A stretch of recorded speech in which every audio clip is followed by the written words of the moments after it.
Welcome to Mommy Mondays with Jem Pinto and Denisha Vargas. Thank you for joining us. Good morning, good evening, good night, whatever time of the day you are listening to us on this beautiful Monday.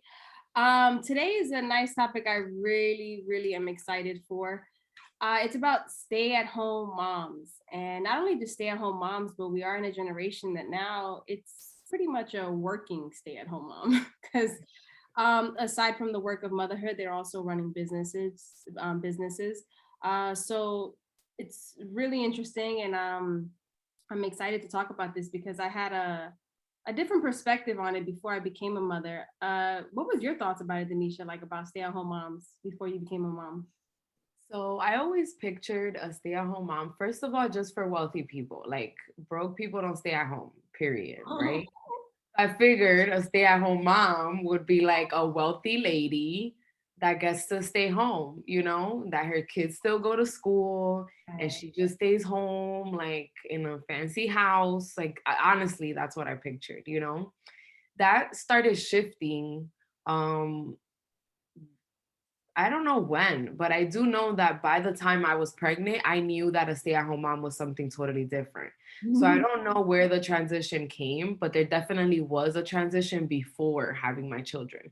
Because once I got pregnant with my children, I understood a stay at home mom would be like making meals, making sure everything at home was in order, um, doing the laundry, um, but still being at home. Then like I pictured a stay-at-home mom in the beginning would be breastfeeding her baby, and that's why she needs to be home most of the time. And it started transitioning into that. But once I became a stay-at-home mom, I'm like, oh, this is not what I thought it Girl, oh, like there should be a vacation time, was. paid time off time. This is a job, okay. There should be fucking benefits and shit for this. which, Um, which on another episode we can actually go deep in that because it is supposed to be that way. You are supposed to have the opportunity no matter where you come from. It's mm, actually in the Food Stamp Act. It's also in like the Indigenous Peoples' Rights. So in for a deeper level, we can also hit up that subject, but it is supposed to be like that. So you just know, want to throw that out there too. yeah, we're gonna have to definitely get into that at one Yeah. point. And we can bundle that into a lot of things when it comes to law and have an episode on that, Yes. break it up into different subjects. For me, I pretty much pictured the woman that was home cooking, cleaning, taking the kids to classes or school or daycare, and just kind of managing all of that. And that was more because I never had a stay-at-home mom. Like my mom was always working, my dad was always working. Most of the women I knew were always outside working, and their kid was like with a babysitter or somebody like that. But what started to kind of mold my perspective on it was more of, as most people know if you've been listening to our podcast, I was the last one in my crew to pretty much have a baby because all of my friends gave birth between 16 and 18 years old. I didn't have my first child till 33. So I had saw that they were stay-at-home moms, and it was more like the husband was working, supporting the household, and then they were home just managing the house and the babies. And what I noticed in that is that I'm not gonna lie, I don't feel they were happy. And I I feel like I felt that because I felt like whatever they wanted to do with their lives, especially because most of them had children at a young age, it seems like everything just kind of stopped and they just became a parent. And nothing wrong with that, but I didn't see joy in that. Like I always saw like because they didn't have their own, maybe that's why they were unhappy. And also because I noticed that they had to be solely dependent on somebody else. So they couldn't make their own money. You know what I mean? They had to wait till their man made the money and then give them some money to do X, Y, and Z. You know what I mean? Like that. Yeah. And I don't feel that these women were those type of women, if that makes sense, in the sense that we're like, this is what I want to do. It's just like it kind of happened that way because they had a baby. So it was more beneficial as opposed to paying somebody daycare, which costs a lot of money. It's like Mhm. daycare could be a whole rent, honestly, which is crazy. So most of the time it was because of that. It's because if the mother was gonna work, she was just gonna work to pay daycare. So she's like, I might as well stay home. Yeah. So because of that, I always felt like I do want to be at home with my children eventually. I said when I have children, because I want to be part of every milestone and the whole experience, but I don't want to like not work at all in the sense of like outside of the work of motherhood.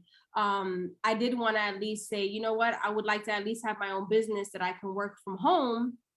This way I can be part of their daily lives. I can homeschool. Like these are the things that I was looking towards. So because of that, I was like, all right, let me have something of my own, and maybe that'll help me in my journey, because I saw within theirs, they didn't have anything of themselves. And most of them, afterwards ended up, as their children got older, getting a job for themselves and having their own career and doing those things. And I saw that that's where they got more happy, because now they had their own, you know what I mean? Yeah. So when I got into it, I'll be honest, I didn't know what the fuck I signed up for. Same. It sounds dope, it sounds so awesome, like, yeah, I got my own business, I got my kids, I'll be working from home, and shit. But honey, there is a catch-22 at times, I can say, with this. And again, you got to just shift your perspective, and that's kind of where I've been at on that path, after like having my breakthrough of what this really entails. Because number one, working from home takes a lot of discipline. Having your own business takes a lot of discipline. It is very much easier to go to a job, do their hours, and have them cut you a paycheck, and you go home and you're done. When you have your own business, the shit feels like it never finishes. You're always from one project to the next, polishing up another one. Like you're constantly in this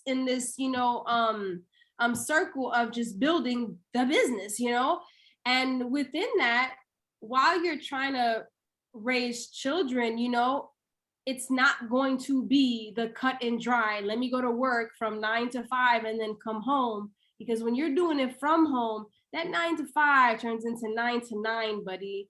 And that doesn't mean you were working the whole time from 9 to 9. No, you just try to get in as much work as you can between all the hours. So that little, let's say you want to do a full day of work, can take you a full literally day. Because I know for me, I'm just getting interrupted constantly. Yeah. Oh my goodness. Yes. Constantly. Like I can't go 5 minutes without somebody knocking on this office door and asking me something or doing something, or if not, somebody's crying outside. It's just something, right? So it kind of like throws you off track at times. And then I know for me, it's like at times I would just throw in the towel, be like, I'm just not gonna work today because I'm gonna go crazy with y'all. Because I can't keep stopping to tell y'all stop.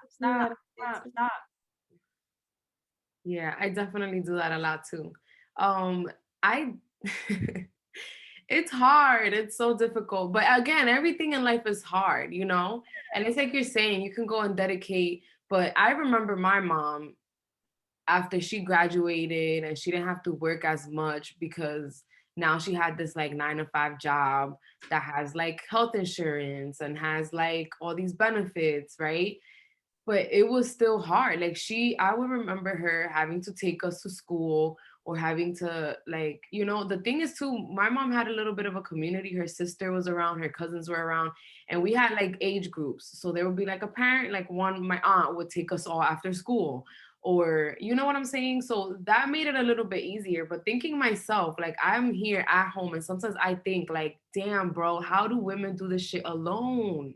Yo, I always say that. I'll be like, yo, I can't. Like me and my husband work from home, but there are times that he has to be out all day. And the only thing that helps me is like my sister-in-law lives with us. You know what I mean? So she helps out. But prior to that, like for a long time, like we didn't have any help from family. And I think that's what made it even more hard, I'll be honest, like the whole transition from being a stay-at-home. I mean, because I've always been working from home or working for myself for the most part since I moved to California. So it's like if I'm not at home working, I'm filming on set. And it kind of also, that kind of was a shift for me, because when I started working on set after I had children, it was very hard because I wasn't used to being away from my children that long. I was so used to being at home all day, and then next, I'm gone 12 hours a day. Yeah. Being on set is a 12-hour shoot, and then that's not including the drive to set and to drive home. Okay, so I was living like about an hour and a half away from the city. So 3 hours commute, 12 hours on set. And then my job is an assistant director. So I have a very, very important job because I'm the one that has to provide everybody the schedule of the shoots of the film. And I'm in control of that. I'm in control of everything being filmed that day that was scheduled to be filmed, that we can film within these allotted hours.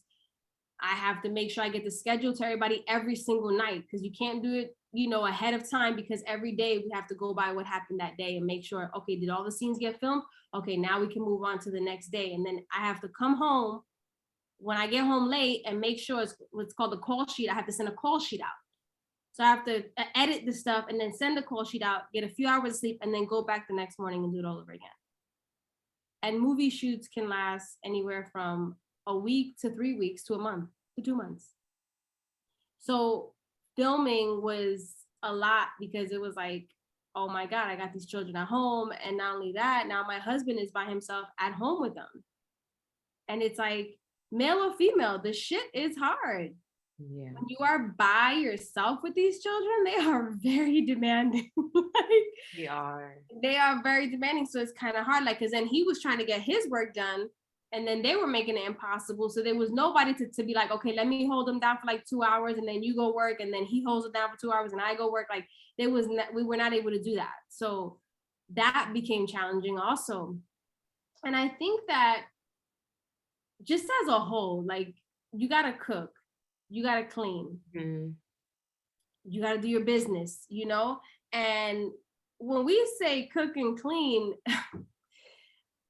listen, when you have children, you'll clean, and like half an hour later, everything is a disaster again. You're For like, real. dude, like really, really, like, you know what I mean? Yo, and at least your husband is, because you guys both stay at home, right? Yeah.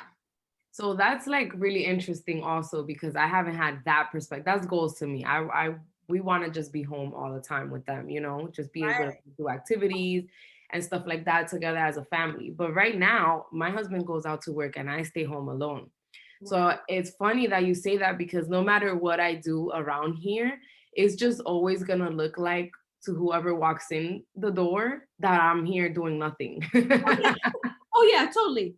Oh my God. No matter what. Yeah, I can't win. You know what I mean? And then you know what it is too, I think was the most frustrating to me.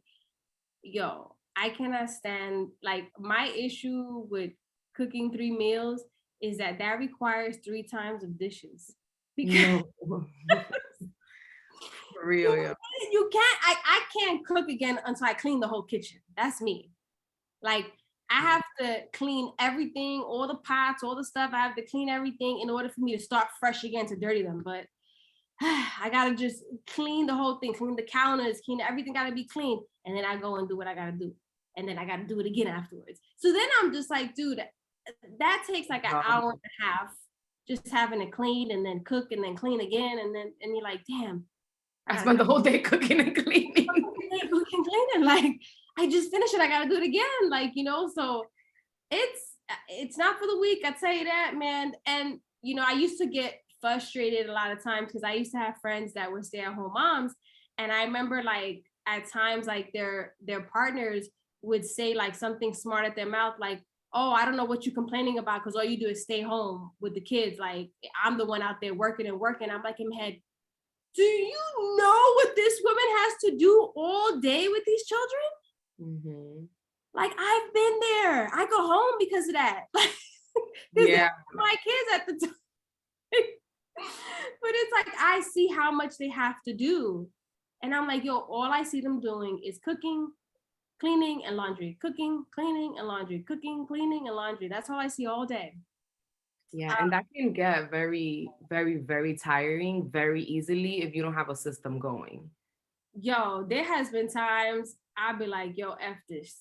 F all this, F everything. I'm done. I ain't doing nothing for nobody. Of course, I don't mean it, but I just say that because it feels good. Just gonna let it out. Saying that, just to boost my ego real quick, and then they'd be like, all right, bitch, sit down. You know you're gonna do it. I am. Whatever, but it felt good. I just need to get it out real quick. Let myself know I'm still a thug up in here. So what I want, I think for me, the what I have found that has helped me, because in the beginning, I'm not gonna lie, I fell into like a whole roller coaster, and I know that played a part in my postpartum journey and everything I went through as far as in the depths of it, and more so because a lot of the depth of what mine went to was also because of trauma, you know what I mean? Like past childhood trauma. I had a lot of childhood trauma. So that resurfacing on top of just taking on the pressure of a day-to-day mom, minus the trauma, is still a lot on any person, because you're responsible for a whole human being, you know what I mean? And you're also trying to do stuff for yourself as well. So you're trying to like split yourself into all these different people at once. Then you spend time with your husband as well, like, oh my God, yes. quality time with the kids, quality time with your husband. You need to have your own time. Like, and sometimes that can be very hard because you get into this routine of just waking up, you know what I mean? Cooking, cleaning, working, cooking, cleaning, working, cooking, cleaning, working. And then he's doing the same thing, you know what I mean? Like he's working, getting up, working, getting up, working, getting up, working. And then all of a sudden time passes by and you're like, yo, when the hell have we spent time together? Because by the time you go to spend time together, you're so drained. Like you're just tired. You're just like, yo, I've been doing so much all day. And it's crazy because like I stay home and I think about, not only my mom's situation, but a lot of like my like people that I know that that go to work. And I'm like, wait, so if I stay home and sometimes I don't have time to like really dedicate it to my husband, like how do the people that go out to work and like come back home? Because that's the thing about a house. Like a house still needs maintenance. You still need to go food shopping. You still, whether you stay at home or you work, that still needs to get done. You still need to take out the garbage. You still need to clean the toilets. You still need to do laundry. So if you're adding all of that and you have a job, how do you do that? Yeah. It's Because hard. that's insane to me. Like I find this sometimes that I'm like, oh, I didn't put away the clothing that I washed, or I didn't do this. But then I think it's also like a cycle of like habits that we bring into this new life. And that's why we're not so like, we don't flow into this lifestyle right away. You know what I mean? No, yeah, that's the thing. That's exactly what it is. I think that's what I mean about, like, that's what I'm gonna say. Like, what's been helping me is the more I deprogram myself from, I don't know what to call it, but it was I just know. this way that I was conditioned to believe about life, about Mhm. family, about children, about work, about money, about everything. Like every single thing that molded me into who I am, I've been having to undo a lot of that because I don't like the person that it became, or who I became from that. Yeah. And I feel that I'm much more bigger than that, and I just kind of got dumbed down due to the conditioning. And Yeah.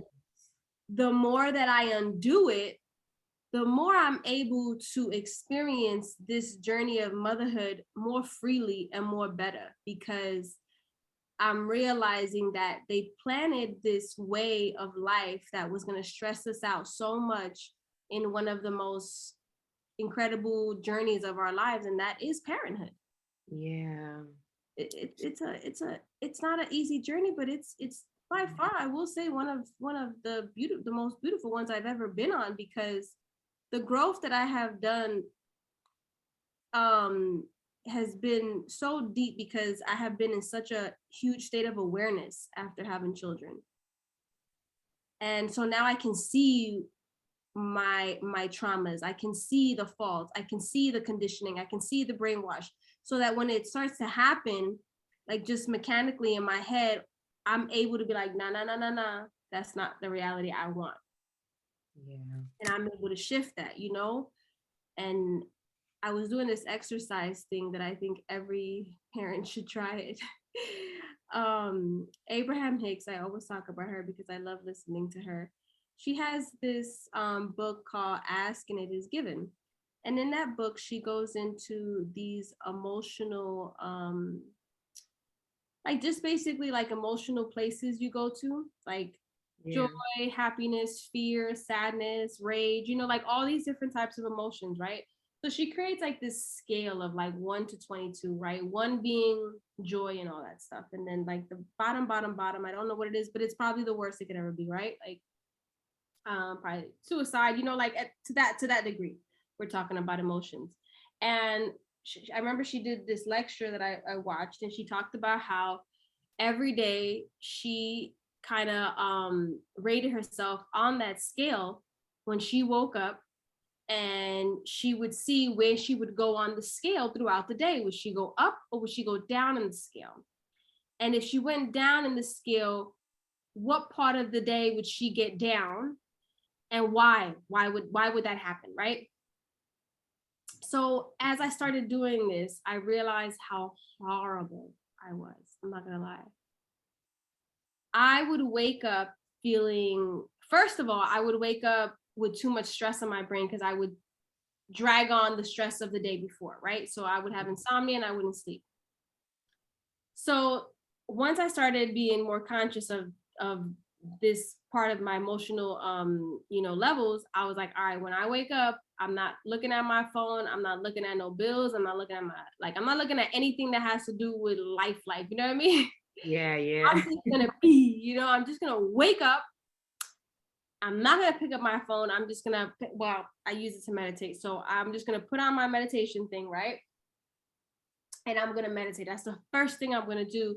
And I'm gonna focus on joy, waking up with gratitude and joy, right? So I started doing that and I was feeling really, really good. Now I wake up at about 4 a.m. every day. By the time my kids wake up, they wake up about 5:36, right? Yeah, I know they're very early birds. They wake up 5:36. Girl, by the time 7, 8 o'clock hit, I was already in frustration, which is down the scale, all the way down. I was in frustration. I was in anger. I was just hopeless. Like I was falling off, but I never realized how much I would fall off. You know what I mean? Because I was allowing children just being children. I was projecting on them my frustration because I'm thinking of the stress of work, of money, of this, of that. You know, like I got to get this done. I got to finish this deadline. I got to do this. I got to do that. And I'm getting behind on it. You know what I mean? So I would get mad at them when they were just being children. So that would take my emotional scale down. So I had to like really, really, really put in some work within myself, that every time I felt that feeling coming that was going to bring me down, she gives like different things to do to bring your emotional scale up. Because, for example, if you're all the way, all the way, all the way down in a very bad place and somebody be like, go meditate, they're going to be like, yo, shut the fuck up. Like, this is not going to work. It's not going to work. Like, your brain can only, you know what I mean? Like, receive that when you're in a certain place mentally. So you have to do other things that are going to start bringing you back up, so then you can get into a state of meditation, you know what I mean, as far as in like your emotional scale, where you can receive it properly and it can do something for you. But if not, you're just going to be sitting there pissed off, still thinking about what pissed you off. So I think that every mom should just try that for a week, just to see how much of your day do you really spend, number one, present, like fully present, 2, in full joy, and 3, in gratitude. because I noticed that when I shift my energy and I do the things that bring me up the emotional scale, it does feel good. It does feel easier, the experience of parenthood. It's not fully easy. There's always going to be challenges in anything in life. I mean, you have a whole other being, you know what I mean? These are all these different energies in your home, and everybody's an individual energy within themselves. You know, they're different people, so there's gonna be this roller coaster. But at the same time, it's kind of like that thrill that you have in a roller coaster. It's like, oh my god, I want to do it again. You know what I mean? It Yeah. felt so good, the rush, the just the freeness of it when you're just in it and you're not scared and you're not worried.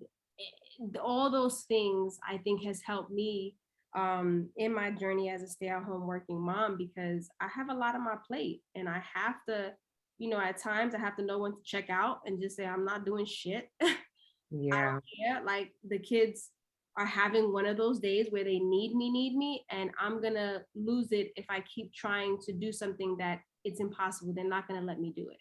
So for whatever reason that they need me today, who cares? Let me just do it for them. Yeah. The work, I'll get to it when I get to it. Yeah. Like, I do believe that, like you said, this is a type of programming system that has been placed in us for a really long time. Because when you reflect back, just motherhood is the most amazing journey you can go on. And I know to a lot of women it might seem like bias, oh, because you're going on it and you don't have a choice but to love it. But I do have a choice. Yeah. There are so many moms out there that hate it. You know what I'm saying? But my thing is that I started looking at women that are living free. That's what I started looking at. Not the women that are tied to a slave system, not the women that are part of this like modern society. No. And these women are still part of the society, but it's a different perspective on it, right?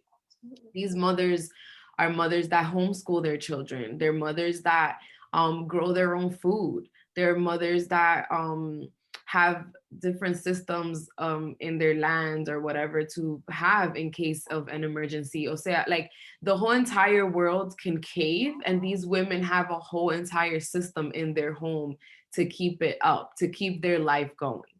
And Yes. so when I reflected on that, I was like, oh, hold up. This is a whole different ball game here. What are we really doing?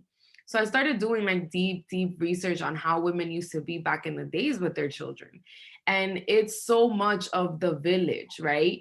But we're in a position right now where it's not that easy to find a village. Back in the days, you were just born into it because the foundations were set already when you were born. Women like you and me are setting the foundation now for Yeah. the women or the children of the future. Yeah. So when we really look at that, we have to understand that the number one target was mothers. They targeted us. Like there was a very specific indoctrination that went down as to perspective of birth, as to the perspective of food, as to the perspective of convenience, as to the perspective of service, being service to others. That's annoying now, now in this modern society. You won't catch a woman helping her man. Yeah. Like, that's how sick it is right now. But we don't see it as sick because we've been getting there little by little. But again, when you reflect back to these villages, like right now, a child in the society is clearly a liability, right? Mm-hmm. But for the women back in the days, their children were assets. You added value to your family by having children and by building a family. So it's like I Yes. feel like we have to come back to those ways of thinking because again, no matter what you do, it's going to be hard. If you go to work, it's hard. If you don't have children and it's just you alone or you with your spouse, it's still hard. So in reality, don't you want the journey of hard to come with value? Yes. And I feel like that's where we're not, like that's the missing link is that we no longer see the value in children. And we don't see the value in like providing um like a new future for society. Well, you know what, too? They don't see the value because for a long time, they gave their children up to the system to educate them, to feed them, you know, like so many things that a lot Yes. of people don't know what it is to actually really, really like take care of their children. You know what I mean? Yeah. And Be there. that's why they're like that. Like that's why they don't like their life. That's why they don't like their children. That's why they complain about all these like bad habits and all these situations. Yeah, You didn't raise your child. that's exactly what it is. And I think when you're shifting generational, like you're breaking generational curses and all these things, you know, what we're dealing with to me is a lot because we're the forefront of this, you know, like you said, like we're the ones really shifting something that is going to change at least at minimum the next 10 generations to come. You know what I mean? The next 5 generations to come. Like there's gonna be a shift here. And because of that, we have to also remember that we're also dealing with past, like when you come from wherever you come from your mother, from your father, you know, their ancestors that have went through certain things, and we pass down all these generational things on a cellular level. So when we're trying to shift this, you have to remember that your body is coming from receiving like a pre-mold of this Yes. experience. You know what I mean? Yes. Like a pre-picture of this experience, only molded by the thoughts of others and the experience of others, right? So because of that, now when we're saying no, we're not going to do that, it can feel like this tug of war and this battle because your body is not used to that much control. It's used to not having any control and letting somebody else control you. So when you Yeah. fully take control of yourself, when you fully take control of your life, when you really understand how the system operates in the United States, and you realize that this convenience that they created was simply a trap just so that you can give up all of everything that makes you magical to them, Hmm.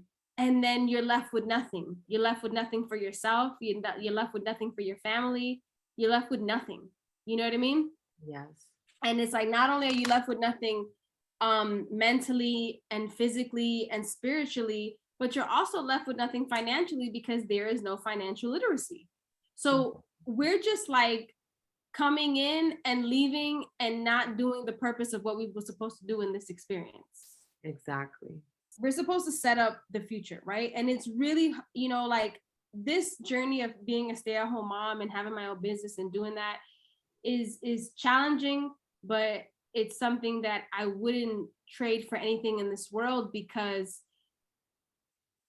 what I know, what I'm creating right now is something that's going to create a freedom for them on a whole nother level. They're not going to have to, excuse me, work as hard as I'm working and how my husband is working.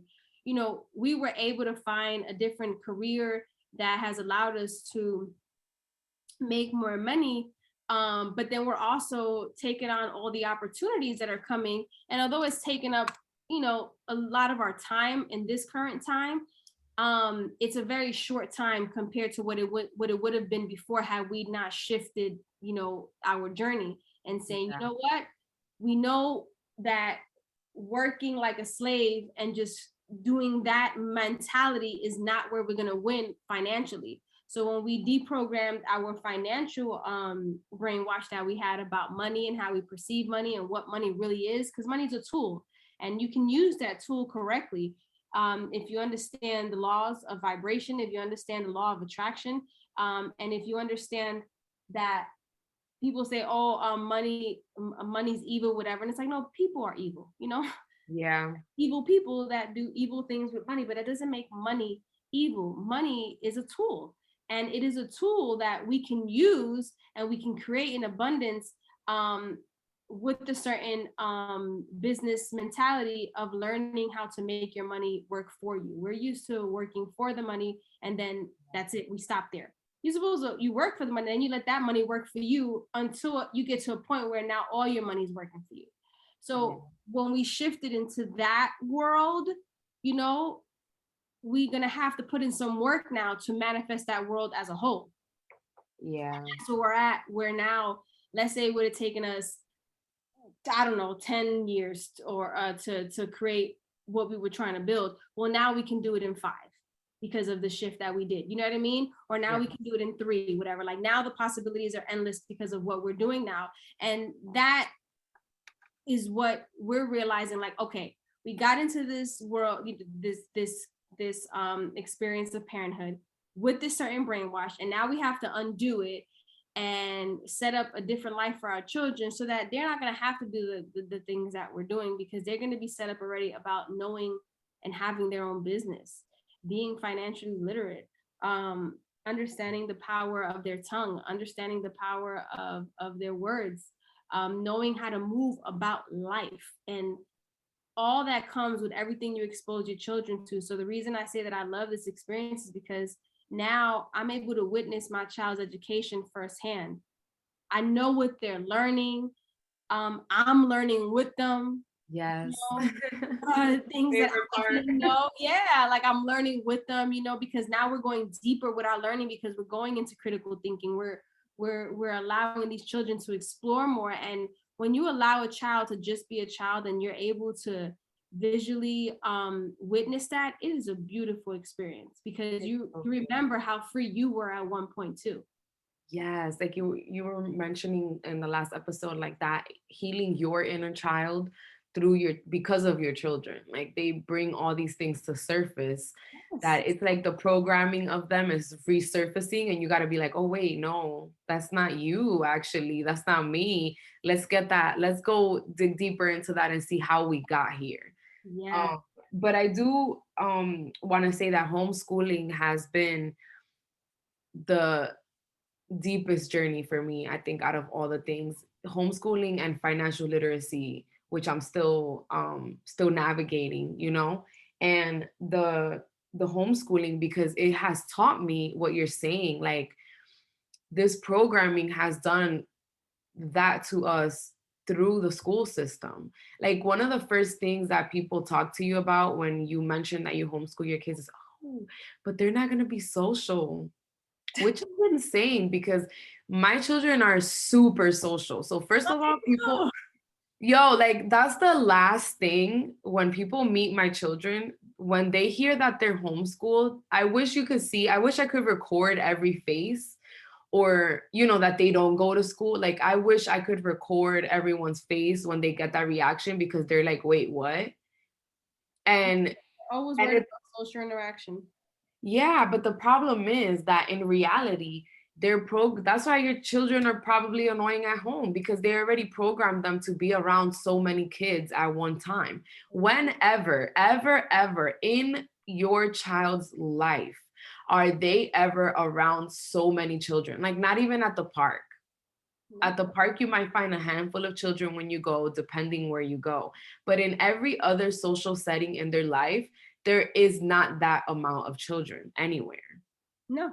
So that's why they can't have a conversation with an older person, or like they don't do that, right? The kids that go to school. But when you homeschool your child, you teach them something called intergenerational socializing, which is like they can have a conversation with their grandparents. They can have a conversation with their teenage cousins. They can have a conversation with the babies. Like they can play with the babies and know how to interact with babies.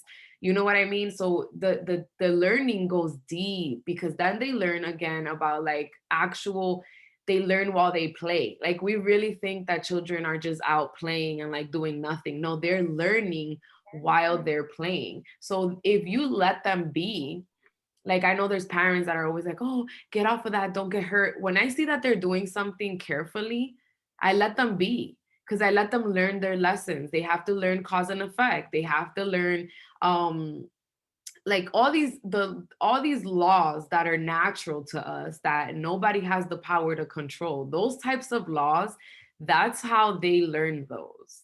Wait, break down that law, because I don't think a lot of people are gonna understand what you said right there. Okay, so there is like natural laws that are just in place. For example, if you pick up a pen and you throw it, it's eventually going to hit the ground, right? Nobody can stop that unless you come up with like some machine or something. Naturally, that will just occur every single time. Just like the sun setting, and or like whatever, the sun and the moon, right? You're always going to see them. Those types of laws are just laws that are not under our control. It's not like a law that they make in the government that's like, oh, you're not allowed to jaywalk or something stupid like that. You know what I'm saying? So those, there are laws in nature, like they know if they touch something prickly, it's gonna prick them, it might cut them, you know, like these types of laws of nature, they get to learn by just playing and interacting with like nature every day. Did I explain it right? Because I feel like I understand what it is. Because I'm like, sometimes I understand what I'm saying, but I don't know if other people understand. I need a witness here. I get it here. You know, I also, you know, when I don't think people, you know, they ask a question of, oh, but how about their social life, you know? And I don't think they understand that the concept that they have, I mean, or whatever they call, whatever you want to call it, in the school system, the American education system, I feel is very actually detrimental to children because number one, the amount of students in classes, I know when I was going to school, there was about 20, 30 kids in my class with one teacher. And the school was so overcrowded that I think that at times we were like learning in they had to build a class in like the auditorium type of shit. Yeah. It was crazy. But there were so many children that I don't feel like every child was able to learn completely because everybody learns different. So the only people that were really like participating and whatever were the kids that were sitting in the front because those kids were in a place where they learned similarly, you know what I mean? And then you had the kids, let's say the ones that sit in the back or the ones that whatever, those are the kids are not dumb. They just probably learn different. Yeah. You know, so I think I think it's sad that they will put this much pressure on a teacher, number one. So instead of thinking about your child's social interaction when it comes to homeschool, I think you know, like that they're not having, but they have at public school or in school in general, like in-person learning. Why don't you think about, is your child really getting the education that they need? Because the most important part here is education, not the social part. Yeah. The social part, that's up to the parent. You know what's sad? The parent of who your child's going to be around. And I personally, when you in a public school system, I'm not a fan of everybody that goes to them schools and the way they're parent. Yeah, for sure. And I don't know what I'm around my children.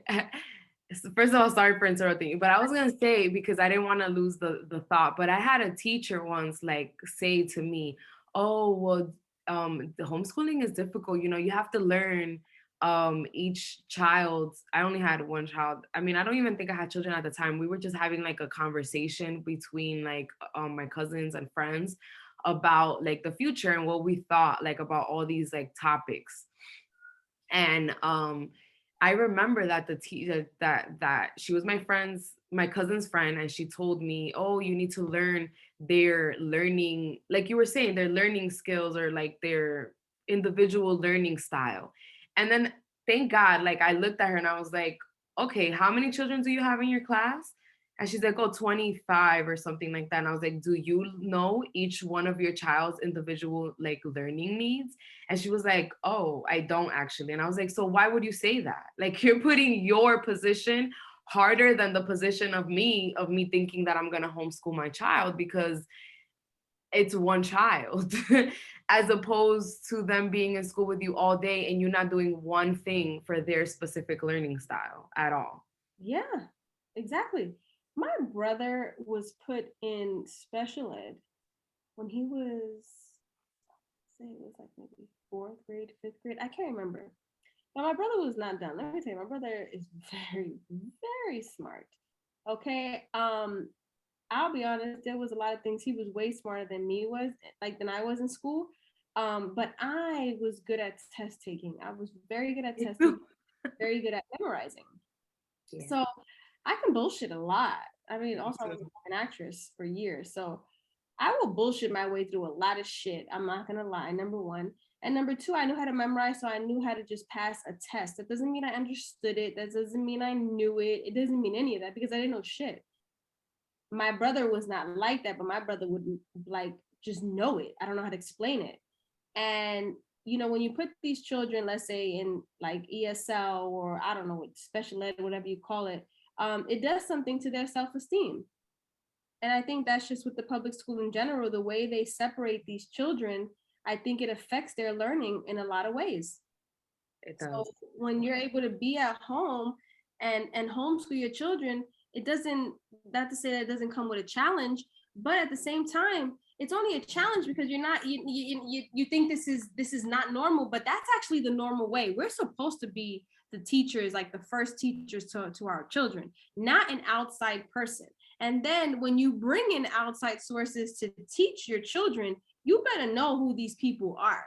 Yes. We don't know half of these teachers of who they are and what their motive and what they're about and what, you know what I mean? And I feel that's really important. I think that's important as a whole. I felt that was important just the same way as when I was giving birth. I didn't want to be in a position with a bunch of people I don't know. I want to know who these people are. I want the energy to feel a certain way. And then as I'm raising my children, who's going to be their godparents? Who's going to be the friends that I'm around? Who's going to be the people that I expose to my children? Because all these things are going to influence my children. And now when it comes to the education, who is going to teach my children and what are you going to teach them? I need to really, really know that it can't just be a one size fits all model and things like that, And I feel like with homeschool, most of the time, you don't have a large amount of children. They actually really get to know their teachers on a personal level. Yeah. And I love that. I love that aspect of that. And I also love the fact that, we're able to find a passion of ours and be able to build that, you know what I mean? Build that within our inspiration with our children, with different things, and just create something of our own. And I feel that I love my children seeing me working for myself because it's going to show them to work for themselves. Exactly. And it's really funny. I was having a conversation with my cousin today, Roberti, who just announced that she's pregnant. Oh my Congratulations. God, I was so excited for her. Can I just tell, congratulations if you are listening. I was so over, so much joy. I don't know why. I've never even met her. It's so crazy. But I was so happy. I was like, oh my God, this is so beautiful. I'm so excited for her. I love it. I'm so excited for her. So we were having a conversation today because a lot of these questions come up, and I love to share my perspective with whoever's open to it because I can see the maquineando is a word we say like in the Dominican Republic. I could see the change, like everything in her brain like shifting, like, oh my God, okay, interesting. But like one of the things that we spoke about today was that like somebody will meet my children, right? And then the second I say or that they mention that they're being homeschooled, they'll be like, oh, do you know how to spell your name? Like they'll start questioning. Oh my God. Or like, you know what I mean? Like people don't realize that like their whole mindset behind it is like, oh, or oh, like, oh, that's weird, And I just say that because if we don't ever, one of the things people tell me the first is like, oh, but what if they want to go back into the system, right? Which is great. I like that question because I actually always have a really good answer for it. And it's like, I'm opening the options when I homeschool. That's what I'm doing because they can go back to the system perfectly fine whenever they want. Yeah. Now, as a mother that's trying to educate herself as much as possible and unindoctrinate my mind from all these things, when I reflect on the opportunities and I realize my children are going to watch me build 3 different companies that I'm working on little by little, right? They're going to watch me do that firsthand. They're going to make money with me. They're going to see how money gets exchanged, how trading happens firsthand. They're going to want to do their little lemonade stand and learn like what are they going to do with their money. They're going to learn about investments and all these things because they're home here with me. I get to do that for them, right? What I am doing is opening up this whole different future for my children. And do I honestly think that they'll ever want to go back to the system? No, I don't. I feel like by 10, they might be an entrepreneur already while you're still working with your 401k at your job and Social Security. Like, that's what I feel, right? Now, do I own my children or control them to the point where I don't think? I know that there's going to be a time where they're going to want to create this independence and might want to separate from me. And that might mean going back into the system. But being that now, because of this like new journey that I've been on of learning all these things, I feel that because I've opened up the door to these conversations about what is public, what is private, even if they go back into the system, they will always come back Yes. because it's easier. You're Yeah. attracting everything to you. Yeah, the foundation that we're building is way deeper. And honestly, I think that people will be very intimidated by them because they won't be able to just say whatever, because they will be questioned. They will be, you know what I mean, challenged in that school, and they will feel like, oh my God, y'all don't know nothing. Like straight up. And it's just real talk. Like, look, I ain't even trying to brag, but I'm gonna keep it a buck. Like, I was so impressed. Like, Tristan had did this pre-K and kindergarten virtual academy that he did, and now he's moving on to first grade. He starts on Monday. But I'm just gonna read out the stuff that the teacher would send me on what these children were learning. Now we're talking about kindergarten and pre-K. American Sign Language, letters A through I, French colors, nouns, Swahili numbers in the hundreds, different shades of orange, yoga poses, Qigong, breath work, gratitude and sharing and imagination, science, atoms are contained energy of positive, neutral, and negative energy. They learned the Swahili sentence, Ninapenda, which means I love. And they learn J through K in the American Sign Language. That is what my child has been learning from kindergarten and pre-K and kindergarten. That's amazing. Okay, so you see what I'm saying? Like, and it's fun to him. It's so much fun. Like, and I love that, because this is what I mean about, you have to know what your children are being exposed to, and it's really hard to do that when you're working at a job for someone. It's really, really hard to do that. And even if, let's say, you're homeschooling, that doesn't mean every homeschool is going to be perfect. You also got to find the right school too. Yeah. You got or the right system or curriculum if you're doing it. You got to find the right curriculum. Like, you got to really like put in the work. And I think this just comes as a whole, because if you notice, there's a pattern here with me and Denise, and if you've been listening to us from the beginning, we preach so much about independence. And when we talk about independence, we're really mean like being independent, you know, like when you grow your own food, when you work for yourself, when you homeschool your children, all these things is bringing you back to your source. It's bringing you back to a state where things will be much more calmer. It's only rocky now because we're getting back into it. But once we get into the flow state of that, we're cruising.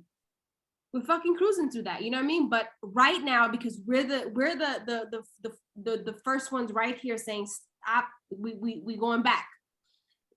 That's the reason why it feels crazy. But in hindsight, really look at it.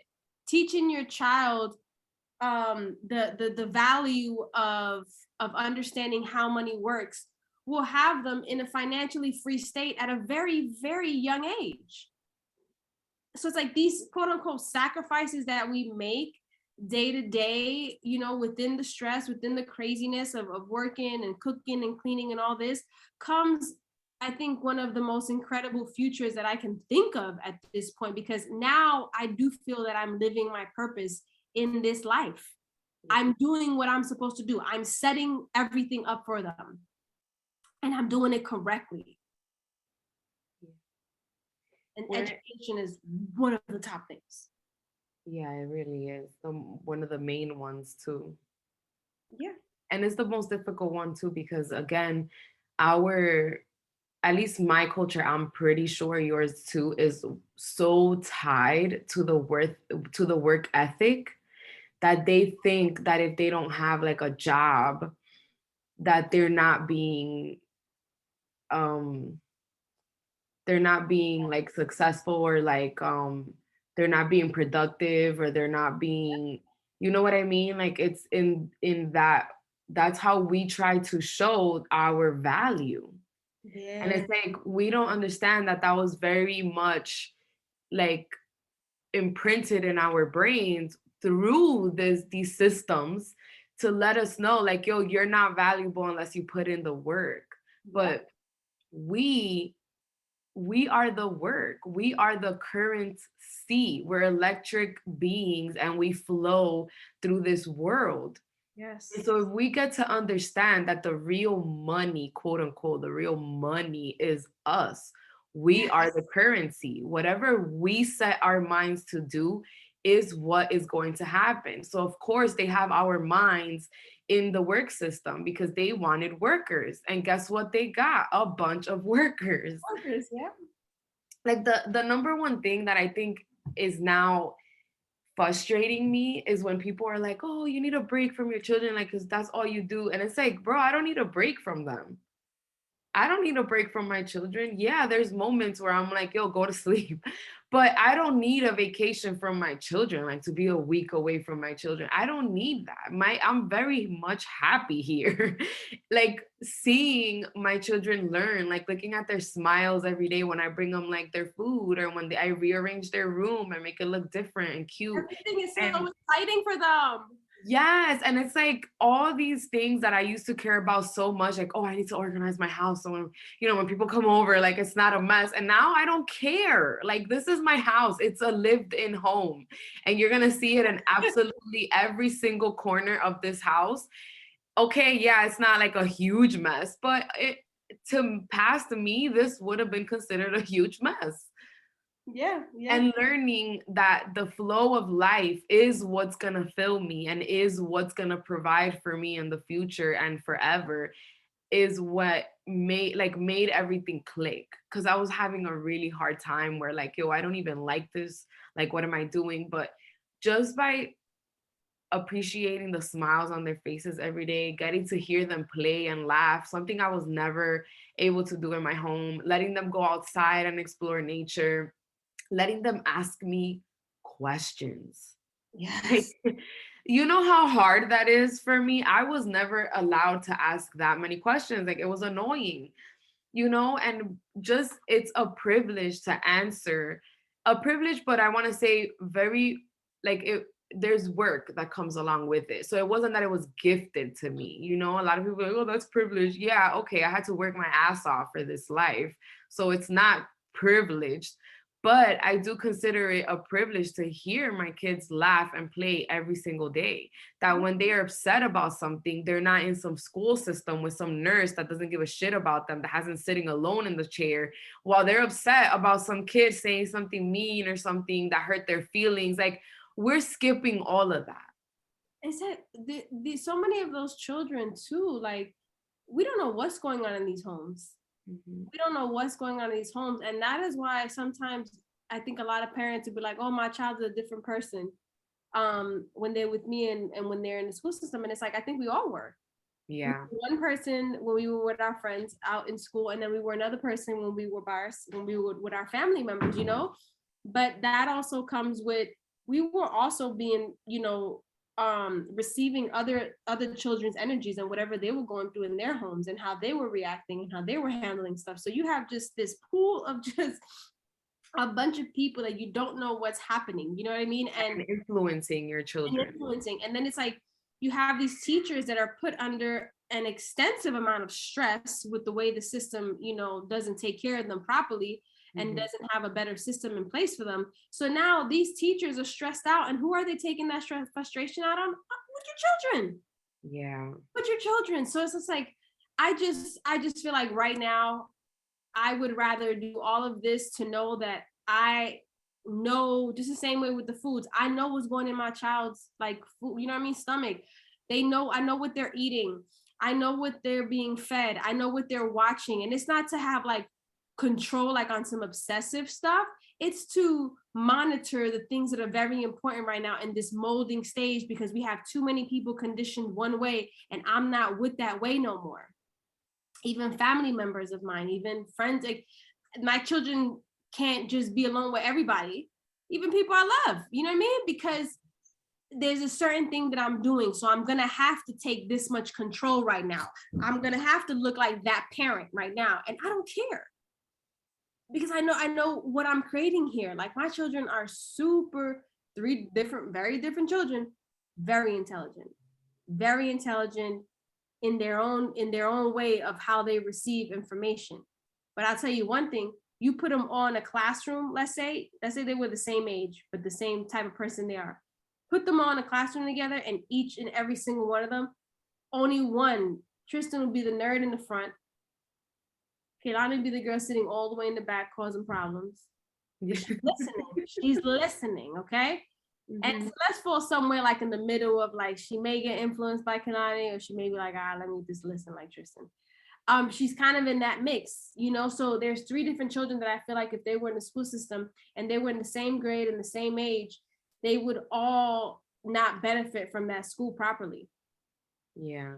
And that's why, you know, I appreciate and I'm grateful to be a stay-at-home mom. I'm grateful that I'm able to have my own business and do this, and my husband is able to do that, because not everybody gets that right now, you know. Yeah.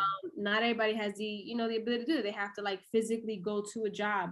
But what I want people to get out of this episode, as we almost come to a close, is that if you're a stay-at-home mom, number one, kudos to you, mother, because the shit ain't easy.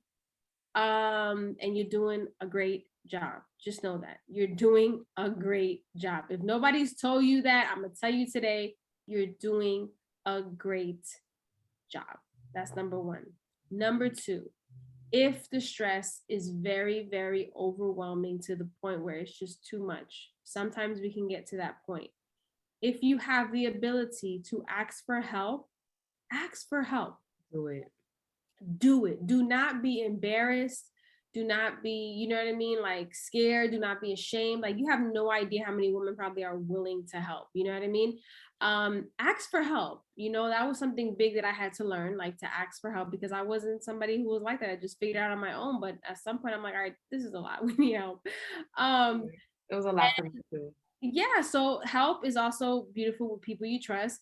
And also, if you feel, let's say you're not a stay-at-home mom, and this is something you want to transition to, and you work at a job, so by the time you get home, you're also like pretty much exhausted. Now you have to cook, clean, and do all the other stuff aside from being outside physically working.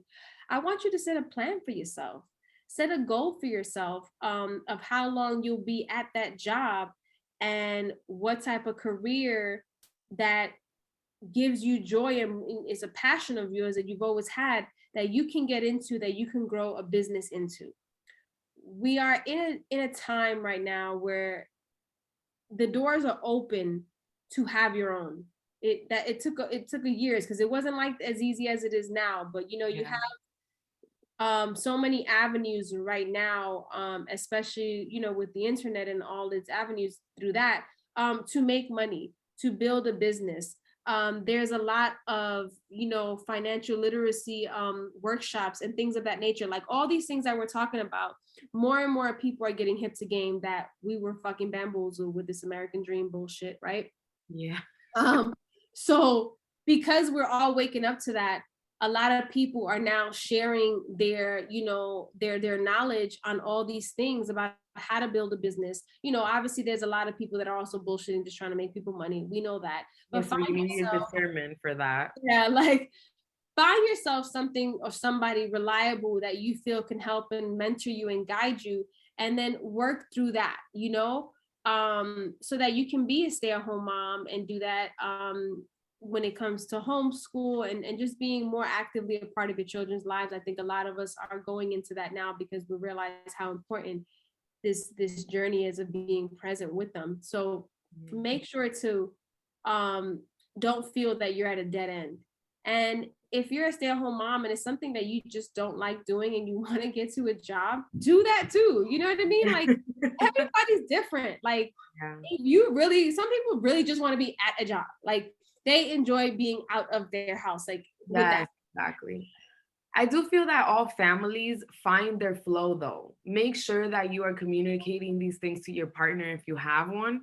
If you don't, girl, do whatever the hell you want because at this point, Right. you gotta do whatever works for you. But if you have a partner that you can kind of express these things for, and maybe he might be okay with staying at home with the kids and enjoying them while you go and you work also. So, like, our point in this episode wasn't to just be like, oh, be a stay at home mom. No, we're sharing our experience and also the indoctrination that has happened to all our people so that we also understand. If you don't know where you came from, it's really hard to figure out where you're going to go because you want to know your journey. So that means you exploring yourself individually, your setup at home, what that means to you, because it could be so different for everybody else.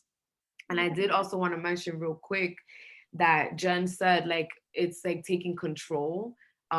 Circling back to a little what she said a little before of like what they're eating, what they're watching. Like it might seem like a way of like being controlling, but I do want to change the term to like lessen trauma.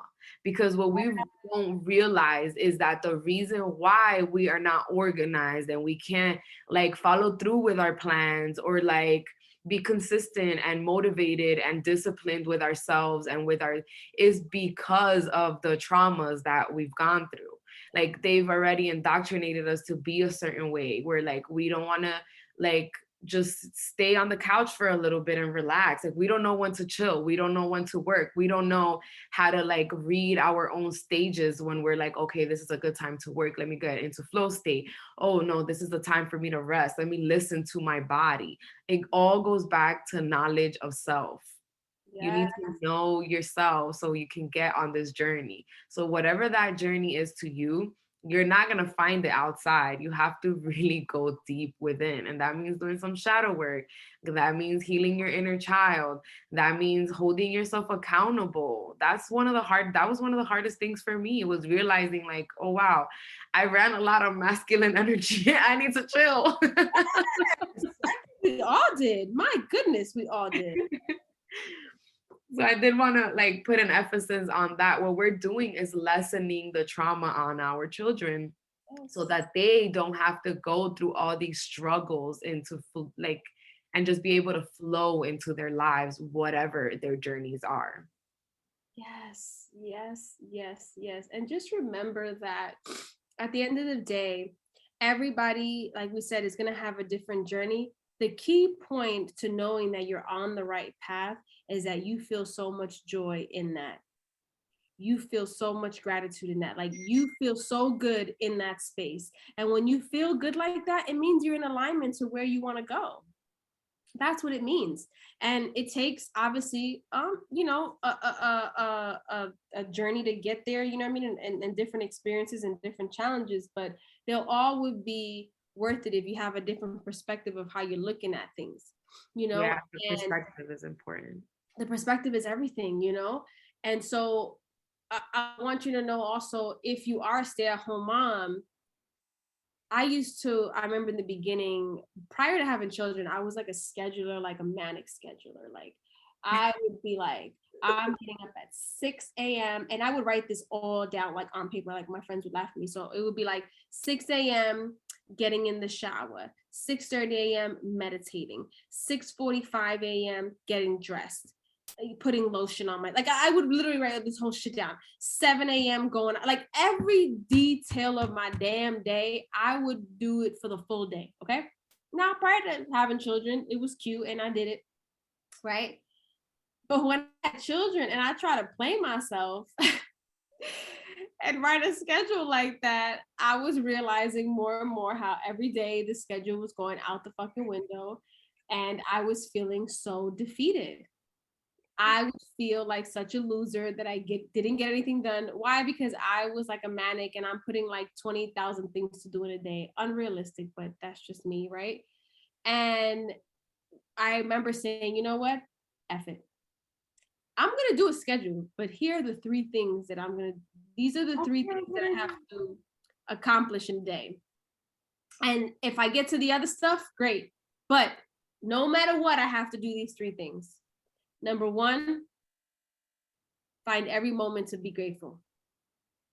Every single moment, even when I'm find gratitude in that.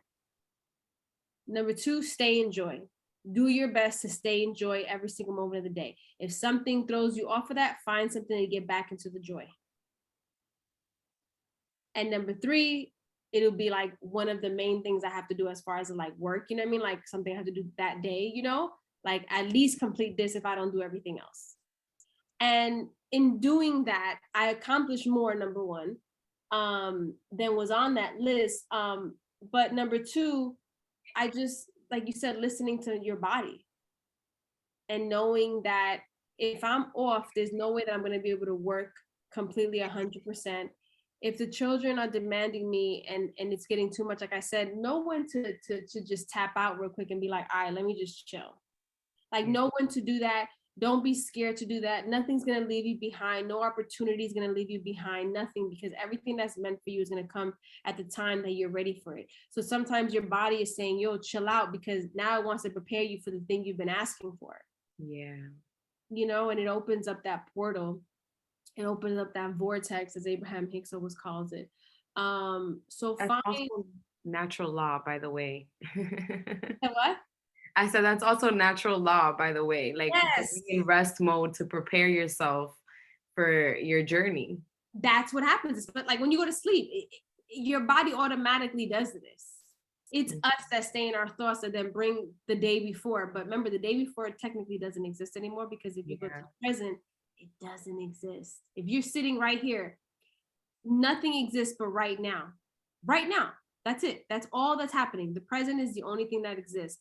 And once you start really, really understanding what that means about that, the past is and the future is an illusion, and the only thing that exists is the present, then you'll learn how to live in the present more. And let me tell you something, there is so much joy in that you won't even believe. Like so much joy in that, because we take for granted these moments. And appreciate the experience you're going through, no matter how hard it is. I promise you, there's a light at the end of the tunnel. There's also joy in this experience if you choose to create it. Beautiful. And that's it. I think we can close on that. That was perfect. We get these kids and these husbands. I can't believe it is the time that it is. Wow. Okay. All right. Well, everyone, I hope you enjoy your day, or I hope you had a beautiful day. I hope we made your day better. Tap in with us every single Monday. We drop in new episodes. We drop in mad knowledge. We drop in just making you feel normal, I think. I think that's what I get a lot. Like, we make people feel normal, you know, in this crazy world. Appreciate everybody who tunes in, and tap in with us next week. Thank you. Peace out.